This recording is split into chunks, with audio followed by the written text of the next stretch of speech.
wherever you feel like. I'm gonna start it off because there's this neat little tit at the top. There, yeah. And something in the old days, we would have felt, oh, let's resolve that. It should come here and here or something. Now again, I think this little detail comes right out of the steel. No, this is what it is. Adhere to it. Respect it. Acknowledge it. Don't try to avoid it or clean it up. Something we used to talk about with Friedel and Zubas a lot was about what is cleaning up a picture. What is cleaning up a picture? What is fussing too much? And when are you doing that? If you cut off the fringe, is that wrong? I mean, was it better and more honest and impactful if you left it as is? Or could you neaten it and tighten it and adjust it? And how much? What interfered with the art and what actually just enhanced and helped it to be Friedel clear? was a great friend. Friedel was a really great friend. And there are two things very important about that friendship.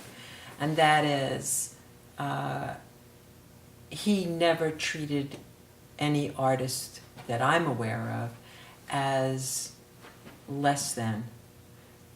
He never segregated students from great painters. He certainly didn't elevate himself above anybody. And so that made the dialogue open, and everything was acceptable. It was an incredible attitude. In those years, he was teaching at Cornell, and he had these big soirees. He had this fabulous old house and this gigantic table, and he invited lots of people, and everybody had their ticket in. He made these big buckets of soup or stew, and everybody had their ticket in, and the excitement was all of this art dialogue that happened, more interesting and more exciting than probably outside of Toronto. It was the only other place that with groups of people, were talking about art in that way, and that's one of the things we talked about, that Friedel was very interested in, was how clean a picture could be, or should it be messy, or so we talked about everything from where abstract expressionism comes into play to painting with a 6-hair brush, and which one of those Dutch painters do you really love? So along the way, some pictures, even some of the early pictures, have those bumps, and some of them are clean. It seems to be more important now to let the edge really follow what it truly is and not do the trimming. And Darryl's so right insofar as some of the early pictures we cleaned up the edge so that it could be hung more efficiently. But these days I tend to want those kinds of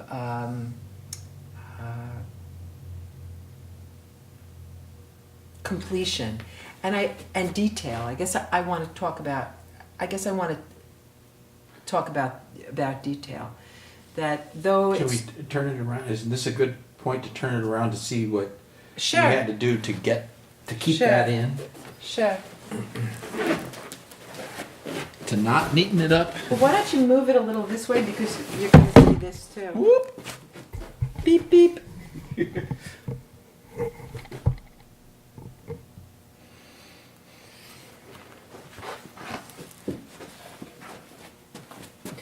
Can you move it a little that? Yeah, that's good. No, that's good, I guess. That's good. That's good. This shows you a little bit... It's not signed. No, we haven't photographed it yet. Yes, it has been. Oh, well. But you weren't there. I haven't signed it. The back of this picture talks about a lot of different things. It talks about that I'm not necessarily always using one canvas, and that of how I'm putting together my work, this makes that quite obvious. So it's not just about taking a piece of canvas off the bolt anymore. And the engineering of this is, this isn't rocket science. It's a matter of geometry. And this shows you how the stretcher is built. This accommodates the gel that comes over the edge that I feel is really important. But you see the same thing here, of where the picture really is here. And you start to see how I'm accomplishing slight curves, or what read as curves, without having to use a door skin, without having to use a cabinet that we were doing early on. That it's a traditional stretcher with these added angles. And it's really all about the same question that I began in the start of my career, what is art? Where is the art? Where is good art? What are the materials of an artist? How open is open? Am I open to other people's art, or am I open to my own art? The feeling of how to be more inclusive. That's really my interest and my mission. How to include more in my art, more in my life, more variance. Because I think we're entering a moment where we are a world culture. We've headed in that direction for a very, very long time, and now we've sort of made a particular kind of jump.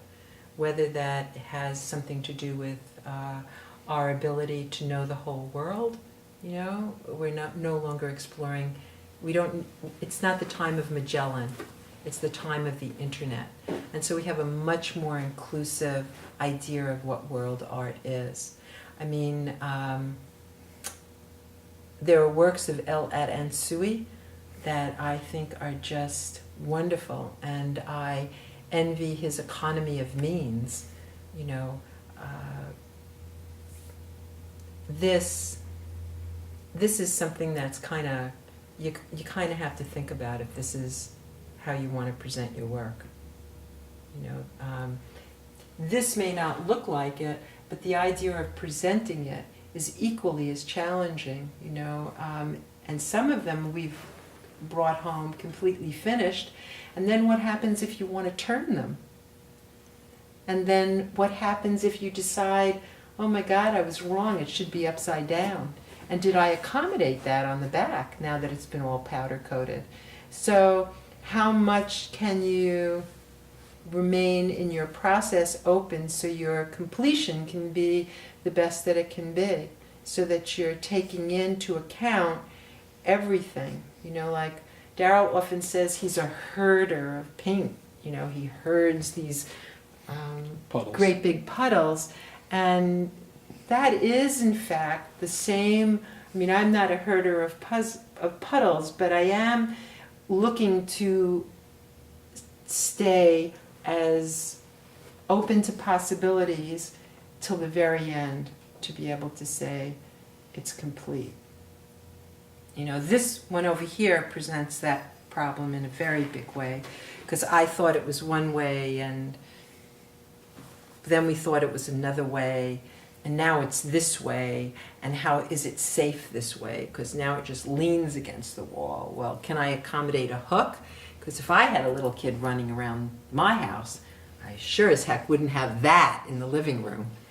And that's, is that important? To a degree, absolutely. Ask Sarah.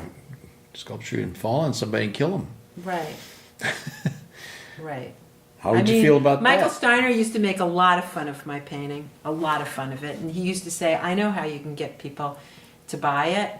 Just make sure it flops off the wall, falls in a huge crash, and when you pick it up, it's still okay. I mean, those are the things that, the kinds of things you live through when you're trying to do something that's personal. That's personal. I do think that my geographic edge has everything to do with the surface of the picture. These have been more of a challenge because the color is put on separately to the making of the work. So the challenge is different. The challenge is, the challenge really is, can this be colored sculpture as good as Tim Scott? That's the challenge. That's my challenge. And when Tim Scott made his pieces, those sheets, he was choosing those colors the same way I choose and Darryl chooses paint. Well, these paints especially. Right. So this is chosen the way a painter chooses, and that's Tim was choosing color while he was putting things together. This is a little bit different, and so it presents some different problems, and I went about it thinking about particular artists, one of which is Rothko. The Rothko, because he presents the same configuration over and over and over and over again, and the color seems to be applied on top of the configuration. So that was a curious thing to me. The same way as Noland with his stripes, in particular, about the stripes are this big or that big, where the drawing happens and where the color happens, and what the intersections are, how that happens.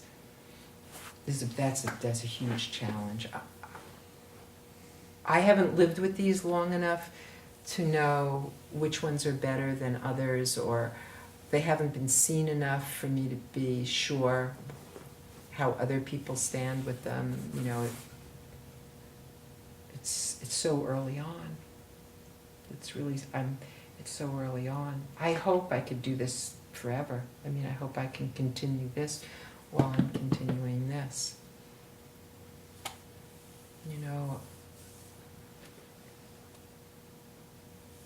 I think that one of the things I thought of while you were describing that is your surface. The color might be applied later, but the color is what points out the surface. Before the color is applied, there are a series of pieces. Yeah, that's definitely true. They're this part, on this part, manipulated or whatever, managed in this way. But the minute it's all then assembled and affixed, then the surface gets united and becomes continuous because of the application of the right. That's powder coating. This is powder coated. However, if we're talking about colored sculpture, we can go right back to talking about Smith and what he did, and he's not alone either. Olitsky's did colored sculpture. The show at the Met was quite how that color was applied. Olitsky's colored sculptures, painted sculptures, that were first shown at the Met, are more similar to these, right, than the Scots. However, but I'm not prepared to say Olitsky's painted sculptures are paintings. No, they're still very much sculpture. And they're very much about the traditional, conventional notions of what sculpture is about. and didn't really challenge that too much other than the application of the color. And the thing here,